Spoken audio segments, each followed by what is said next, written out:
तुमचं workout finish झाल्यानंतर cool down करणं खूप गरजेचं असतं. मोजून त्याला 1 ते 2 मिनिटं लागतात, पण मोस्टली जिम मध्ये लोक ते स्किप करतात. तर मी आज तुम्हाला सांगतो, तर ते तुम्ही करा.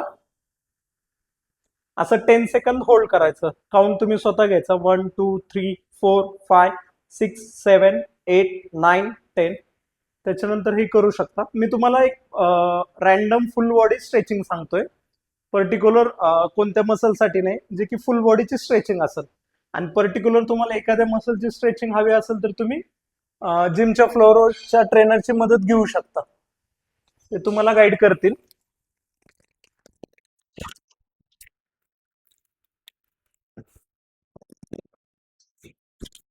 स्ट्रेचिंग करणं खूप गरजेचं राहतं, जेणेकरून आपले वर्कआउट केल्यानंतर मसल स्टिफ झालेले असतात, ते रिलॅक्स व्हायला मदत होते. आणि तुम्हाला एक असे मसलला टाईटनेस आलेला असतो, तो पण थोडासा कमी होतो. तर स्ट्रेचिंग ही नक्की करत जावा रेग्युलरली.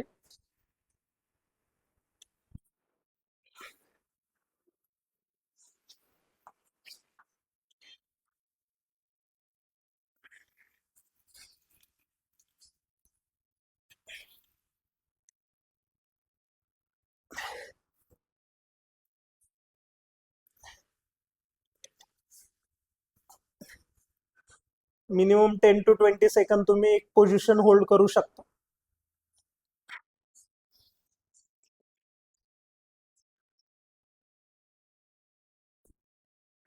अशा जिम टिप्ससाठी फॉलो करायला विसरू नका.